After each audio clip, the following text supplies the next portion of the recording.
I was working in Land Headquarters at the time, now Forces Command, and my role there was as the SO1 Logistics and SO1 Logistic Planning, and part of my responsibility was to look at the force rotation going into Bougainville. And I recall looking for the next Lieutenant Colonel, Chief of Staff, to go into the Peace Monitoring Group, and it just happened to be coinciding with the time that we were doing all our planning for East Timor. And that was one of my key jobs to do in that planning. And it was the Colonel for logistics said to me, well, have you thought about going to Bougainville? And my immediate response was, no, that's not something I'd be able to do.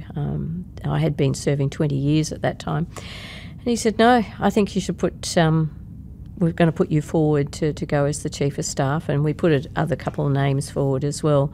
And the Land Commander did select me into the role, and when the Colonel called me up and advised me that I had been selected, my first response was, no, I don't think I can do that. I felt quite overwhelmed that I had been selected to do such an important job, knowing that that had been one of my key roles, looking at that force rotation. But he sat me down and he said, look, you have had 20 years experience, all the training, all the preparation to do this job. You can do this job. And I went home and spoke with my husband, and he said, it's up to you. If you'd like to do it and give it a go, you can do it. It's not a case of not being able to do it. Just go for it. So I did.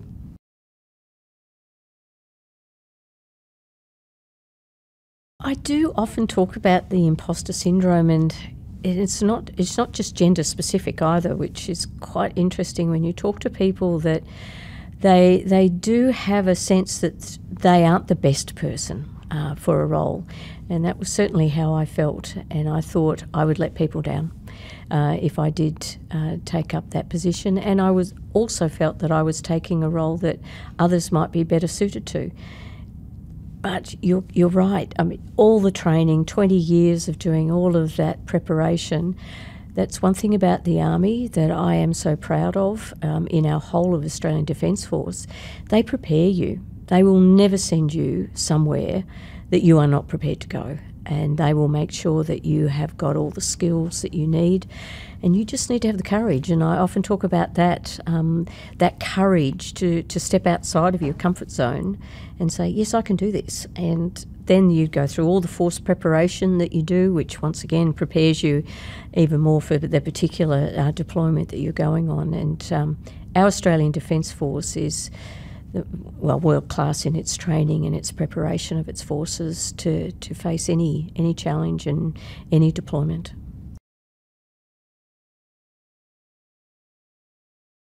I did speak to several of my colleagues that had already gone up to the Truce Monitoring Group, as you mentioned, and the leader of that, he was a pretty gruff colonel, but he sat down and talked to me about what I could expect, and that it was not going to be soft, and how I could prepare and make sure that I considered what the mission was, particularly now as it was a peace monitoring group. And I had the opportunity to talk to previous chiefs of staff to get some insights from them on how I could make sure that I was ready to assume that responsibility. Did a bit of research into the commander of the peace monitoring group at the time, FX Roberts, just to know him and to understand what his style of leadership was, because as his chief of staff I needed to be prepared to support him in that role. It was at a very crucial time for the peace monitoring group, and understanding the mission, understanding what our role was going to be, was really important. And the best way to do that is by talking to people who had been there.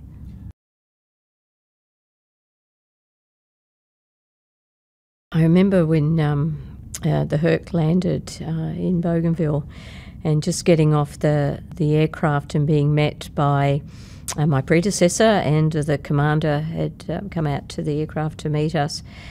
And I remember the heat. I remember, goodness me, just the overwhelming humidity and the heat. And we were driving along the roads, and as we were driving along the road, my predecessor at the time was pointing out some different landmarks leading into town of destruction.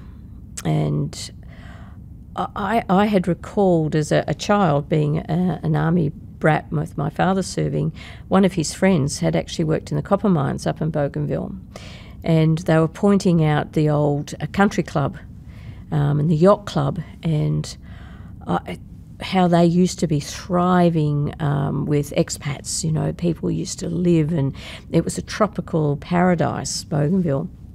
And what I was seeing was just destruction, and the roads were just ruined, and getting into the town and seeing how the whole community had, all the main city had gone. There was no office life there, there were no shops there, it was just destroyed. And that was really heartbreaking to know that it had been once a thriving paradise, as how it had been described to me, to one that now was so desperate to find that peace and to rebuild that community. And it made our job even more important because you could see that destruction. It was there every day you woke up.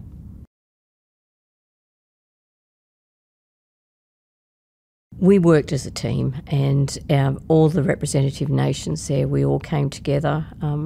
And we had that shared vision, shared mission, shared aim, that what we were there to do was to help the people of Bougainville recover and re-establish from 10 years of conflict, to rebuild their community, rebuild their schools, their church. We were just a team, and I lived in Pacific House. It was known with the commander and myself, our Nivan senior representative, and our senior New Zealand representative. We were all in the one house, and so we were able to live and dine and talk and just reflect on a day's events and talk about the days ahead. And it was just a wonderful community feeling as well, being able to live in the middle of the town. And every morning we'd get up together, the house, we'd all get up and we'd go for a walk very early before our day started.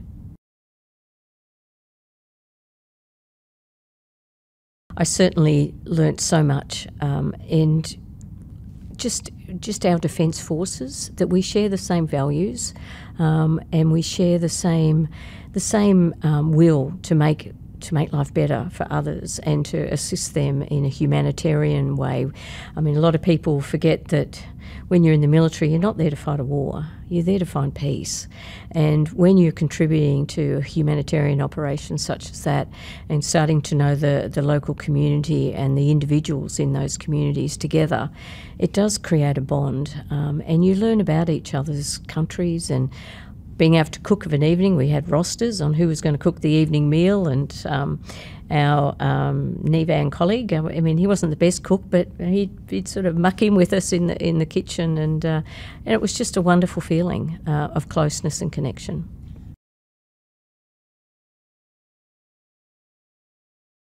The decision that was taken back then to deploy the force unarmed, and that was a really important decision that our nation made, to say that we want to find peace in Bougainville, and we're trusting the peace process, that we are sending our forces unarmed to the island.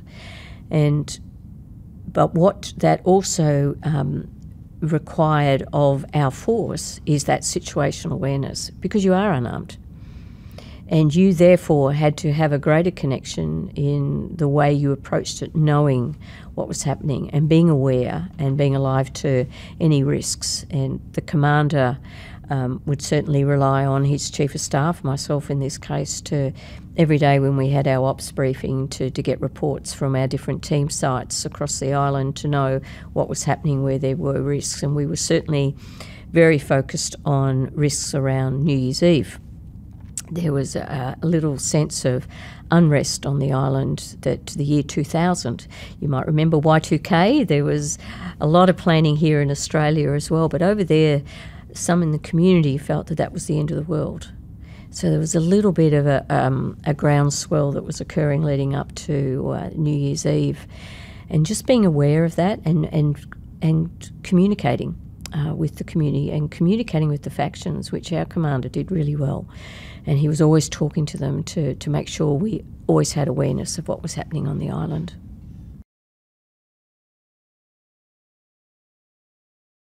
We did have an incident at one of our team sites where some of the rascals did cause a bit of grief for the team site, and the commander of the team site was able to secure the site and called it into the headquarters, and everything was fine and nobody was injured. But there was also still a case of no-fly zones across the island where we had to be cautious where we were operating the Iroquois at the time to go onto the team sites, particularly for resupply and checking in. But you were alert. I don't think there was a day that I was really alarmed or the commander was alarmed, but you were certainly very alert to any of those risks or those dangers. And our team sites, because they were so remote, the commanders of those different sites were very conscious of not leaving their team isolated. They would always go out in groups and pairs and making sure that they were reporting back if there was any risk. And the local community were, because they wanted to find the peace, they were always sharing with us and telling us where they were detecting some unrest or some threat.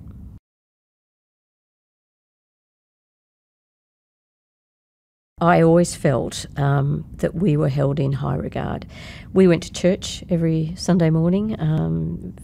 Frank Roberts and I and others, we'd walk with the community of Arawa into the church, and they wanted us there. They felt that we were there for them and that we were there to assist them in something that they so desperately wanted. And so they welcomed us there, and they would come to our house, they would talk to us. The first school that reopened in Arawa, I recall they asked the commander for us to come and help open, and I stood up on the stage in front of all of those families to open the school. And it was something I was so proud to do, and you could see it in the community how grateful that they were able to rebuild their education for their kids. For some of those kids had never been to school because they had been in a fighting situation for over a decade. So it was such an important time for them, and they welcomed us.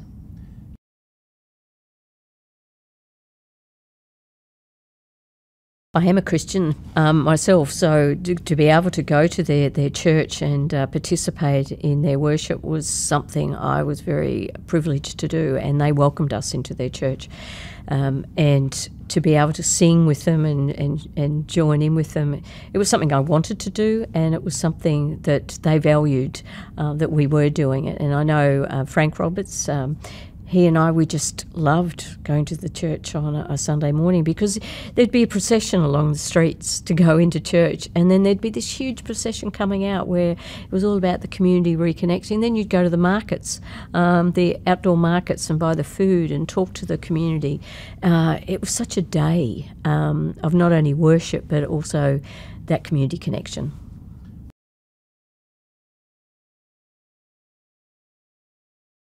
Typical day for me, after getting up in the morning and having breakfast in our house, we'd all travel into Lolaho, and we'd see the troops there and have a breakfast potentially with them if we haven't had it in the house, and then we'd go to our headquarters, which was in Arawa, and I would get I'd have a briefing with the ops team and the log team and the medical team, and just work out what was happening around the day. So it'd be a full briefing session. Then the commander would call myself in with his other commanders, and we'd debrief him on what was happening around the island and what was the week ahead in the events. And of course we'd have a call into Australia to let them know what was happening. And we worked with our local negotiator on what were some our key events for the commander to be briefing the local community. And so a typical day up until about lunchtime was full of briefings every single day. As I mentioned, that situational awareness and that just knowing and having great connection with our team sites to understand what we should be preparing for was really important, and we spent a lot of time in all that preparatory work in the briefings in the morning. And then at lunchtime, we'd often get into our vehicles and go to Lolaho again. That's where our main team site was, and have lunch with the troops and talk to them. Visit the medical centre. We'd often support local community if we'd evacuated anybody from the remote areas of Bougainville into our hospital, our field hospital. So we'd visit them, and a lot of it was just connecting with people and just talking to people and getting out and about. So as a female, senior female in the peace monitoring group, certainly no female could go anywhere unaccompanied, and so I always had somebody, either the commander with me or the S3 or somebody. Then we'd go for a drive out onto the sites and just visit people.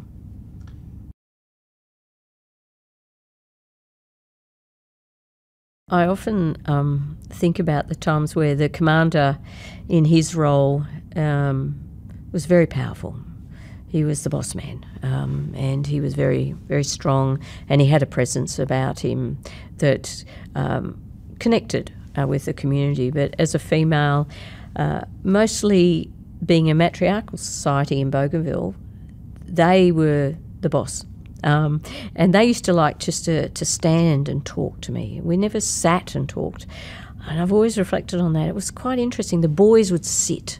They'd all sit around a circle and they'd talk either in the headquarters, around a table, or they'd talk on our back porch, sitting around talking. And the women would just want to stand and talk to me.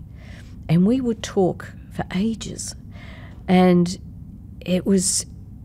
I'd learned so much from just listening to them, but I also learned so much about their culture and about why our role was so important to them. They sometimes thought their husbands and their sons and their brothers were a little bit naughty, and our role was really important to keep them on this path, and that the commander had a role in talking sense. I had a role in talking to them about helping the commander rebuild that life that they wanted so desperately back. And they could see that the boys were listening to the commander. So it was a completely different role. But I used to talk to Frank about this, that I felt that I was complementing him in his role in a completely different way. The men of Bougainville wouldn't have listened to me as they listened to him. But the women listened to me and the men listened to the women. So it was a different approach to what we were trying to achieve.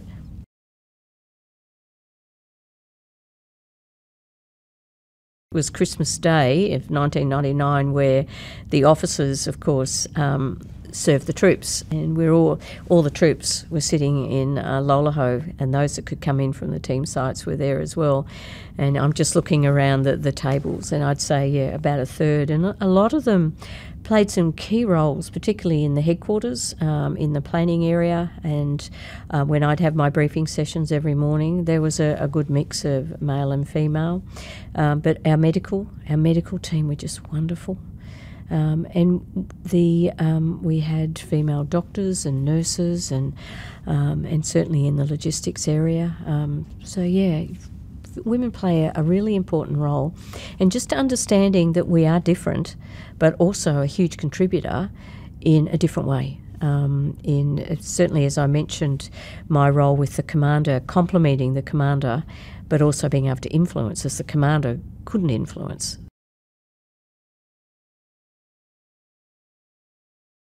In our house, we had the chief negotiator, so he was a representative from DFAT, and his responsibility was to make sure that the commander and the force understood from a foreign policy perspective what we were doing, and in that a key negotiating role. So he played a key role with the commander in taking forward that peace and that negotiation.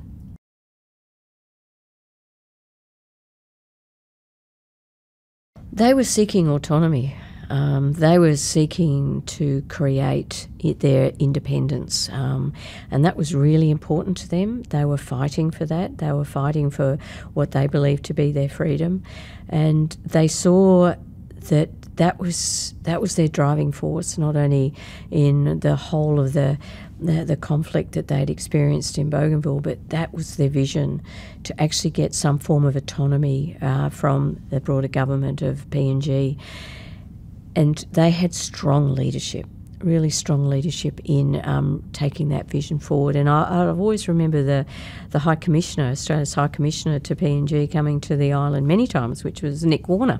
And Mr. Warner would come down and talk to the leaders and about their vision, and just talking to them. And they were very committed to finding a way through that, but peacefully.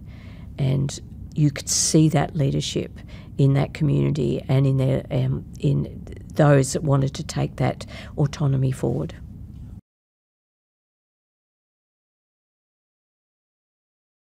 I always had a sense that they were aware of the fact that their island paradise had been destroyed, and they wanted to find their way into the world, which in their mind was separate to the government of PNG.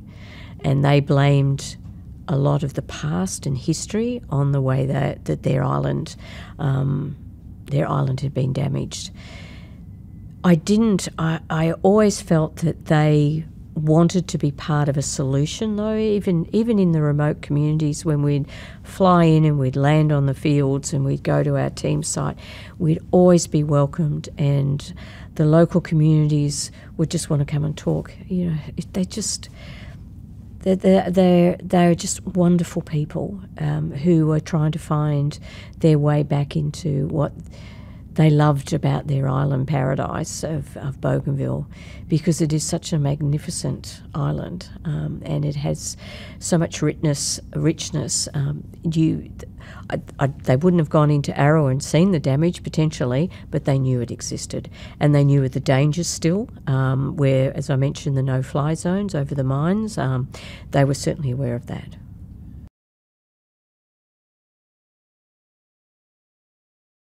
We were a multinational force, and we were there to support them. We were there unarmed. We weren't trying to influence. We were allowing a process to happen. We were overseeing the peace, the monitoring of that peace and that engagement between Bougainville and the government of PNG. And certainly the meetings that I had the privilege to attend with the commander, it was always respectful of Australia's role, that we weren't trying to influence. We were there to facilitate and support, and that was a really important message that we continually made sure that was evident whenever we had meetings with the leaders of Bougainville.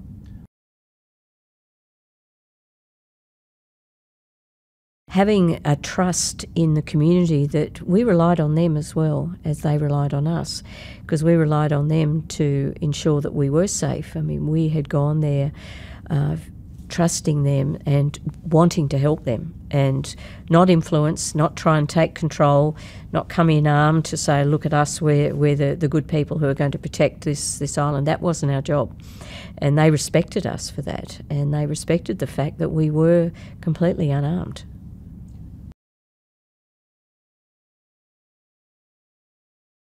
We did lots to relax. We used to go swimming. It was just, as I keep calling it, it was just a paradise to be able to go for a swim of an afternoon. But just connecting with the troops, I mean, just be able to go into Lolaho of an evening and we'd either have a show, and it was always wonderful when we had new rotations come through from Fiji or New Zealand, and we'd have the haka and we'd have the welcomes, and it was just full of that community spirit and relaxing, reading, just talking, just sitting and talking, or just going for a walk. There were so many things that you could do, and I felt tired, but I always felt refreshed. It was just such an uplifting experience.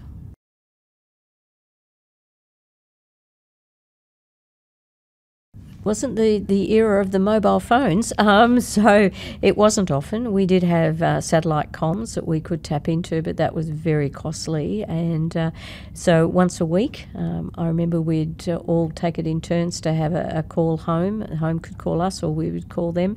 We had the facility in our house to take those calls, but also in the office. The commander had a call back to Australia when we needed to. But home, I used to write, and the Herc would come in every week, and the mail would be delivered, and we'd get the mail bags delivered, and it was such a thrill to know that you have mail or you've got a package from home. My husband sent me a package from home every week, just little treats that he'd send me, and that was just, it was lovely. The old-fashioned way of getting correspondence and packages, and then RSL, of course, at Christmas sent us packages, care packages, and the troops, we all did. We just loved that when that flew in and those bags were delivered to us.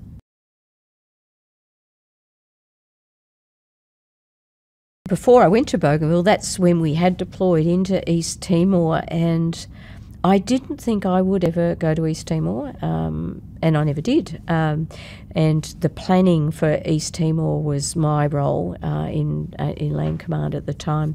And as a logistician, that was one of our biggest challenges, to be frank. We had outsourced a lot of our logistics, so there was a lot of planning to do to find all the equipment and to make sure that our supply chains were in place for East Timor. And so by the time I went to Bougainville, East Timor was up and running. And I do recall one of my jobs in Land Headquarters was to plan for the Christmas entertainment in East Timor.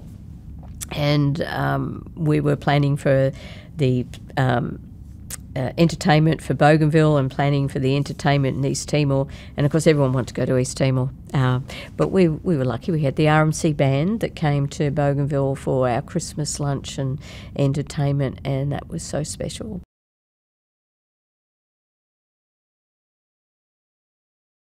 I wanted to come home because I missed my family very much, but I also loved being there, and I know that when we were leaving and saying goodbye, it was an emotional time, and handing over to my successor, I did feel proud of what we did, because the commander had asked me during my period there to have a look at the planning for coming off Bougainville, how we would wind down our presence, because as we've talked about, the community had come a long way over the period of the Peace Monitoring Group, and there would be a time when our forces would need to leave. So we had done some extensive planning with our team sites, and particularly our colleagues from New Zealand. They were responsible for one of the key sites on when would we start to withdraw our forces. So a lot of that planning had been done, and I felt proud of that, being able to hand that over to my successor.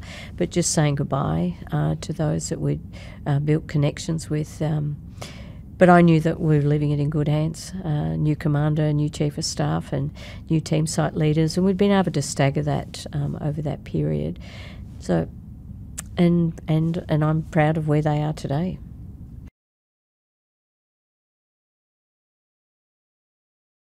I remember when we had our psych debriefs and leaving Bougainville, and they reminded us that when we go home, that we're a visitor in our own home, that we've been away for a while, our families have adapted to life without us. And my husband had actually moved us from Sydney to Melbourne. I knew, so he didn't try and run away or anything, but he had moved our home from Sydney to Melbourne. And I remember he met me and we went to my new home, and he had set up with all the furniture and unpacked all the boxes, and he'd done all that. And the psych telling me I'm a visitor in my own home kept playing out in my mind. And I'd looked at where he'd placed things in the kitchen, and I thought, ooh, I'm going to have to move those glasses because they're a bit too high up. But I didn't do it. I waited for a few weeks before I moved the glasses, and he and I still laugh about that because when he returned after a 6 months deployment to East Timor, I said to him, now remember, you're a visitor in my home. And it was a culture shock to come home and then to go to a new home and then a new job. And that was the hardest part of it. I had come from land headquarters, planning for East Timor, been to Bougainville, and then a new SO1 job. That was the hardest transition, going from high tempo, doing that important work that we had trained to do for a job that I'd thought was less, but it wasn't. It was probably the biggest stepping stone for me to be where I am today, was that job after Bougainville.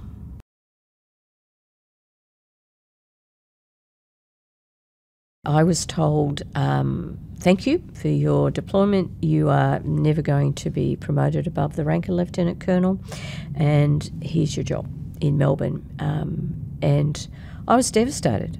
And that's why that adjustment for me, that transition from a deployed, an important role to one that was then presented as the end of my career, I was devastated. Absolutely. And I thought, no, I don't want this to be the end of my career. And so what am I going to do with this job now to now put me on a path for a next career? And it just so happened that my next career was still serving, and I was able to be to go on because I made something of that new job, which I'm very proud of. But it was devastating to be told that that was the end of my career. But it was interesting back then, and it's not a criticism, it was just one career was to take precedent, and it was selected that his career would take precedent. I had been told that Bougainville would be a good opportunity for me to be promoted to further ranks, but when I came back, that wasn't the case. But I do have to look back and say, well, actually, they did me a favour. The job I went to then took me on a new path in the Australian Army, which was into that corporate services area and base management and delivering logistics to our 80-odd bases around Australia. If I hadn't have gone into that job, I would have never been promoted to a Major General. It took me along a completely different path. If potentially I had gone into a job after Bougainville that was still that type of job, I would have never reached Major General. So you think sometimes you're losing, but actually it's a win. If you take that opportunity and not see it as a step backwards, take it as an opportunity and say, what am I going to do with this? And I was then very fortunate to connect with some incredible leaders who wanted to help me along that path. And I've never regretted that job, and I've always been grateful that I went into that job after Bougainville.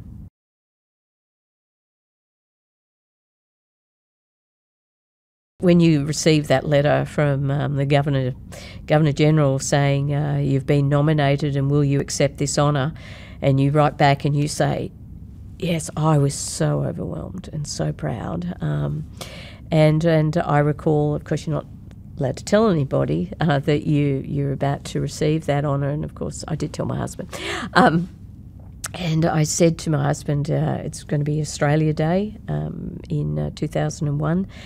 It will be in the newspaper. And I said, I don't want to tell Mum and Dad, but they were going to be visiting us, so I'd planned it. They were coming down to Melbourne, and I was just so proud to know. But I was also reflecting on my team, because it was for Bougainville and it was for East Timor, and the team I had at land headquarters planning for East Timor. I can never tell you how They worked 24 hours a day, 7 days a week, to prepare our force for East Timor. Incredible bunch of military and civilian APS staff who just wanted to make sure that we could get our force over to East Timor, knowing they were going into potentially harm's way, and making sure we had our supply chain set up. The CSE was not just for Bougainville, it was for that. And every one of those, one of my team, worked so hard to make sure we could do that. I can't do a job as one person. No one can do a job as one person, and you've got an incredible team around you. And I have been so privileged to work with some wonderful teams who share with you where you need to be supporting the troops, whether it be planning for East Timor, on the island of Bougainville, in this wonderful department that I'm in now in Veterans Affairs. Everybody works with you and you are a team, and if you are honoured in any way, you always know that you haven't done that by yourself. You can't. And it's so many others you want to thank and give that recognition to say, I wouldn't have achieved this without you. I would never achieve anything in this department without this department. The people, over 2,000 staff working here, wanting to make a difference for veterans and families. And they come to work every day to do that. They don't come to work every day to make it miserable. They come to work every day to support veterans and families, and it's a privilege to work with them. I just wanted to get through that first year, that training and that culture shock. Talk about culture shocks. That first year and getting through that, and then the opportunities throughout my over 31-year career just kept opening up. And you look at women today in the Australian Defence Force, every position is available to them. They can compete. They can go for those. Prove you're capable, you can do that job. For when I started, 23% of the jobs were open to women. So in my lifetime, I have seen such incredible opportunities, and I'm just proud that I've been able to be one that has contributed to being able to open those doors and have the benefit of those that went before me to be able to break that ground.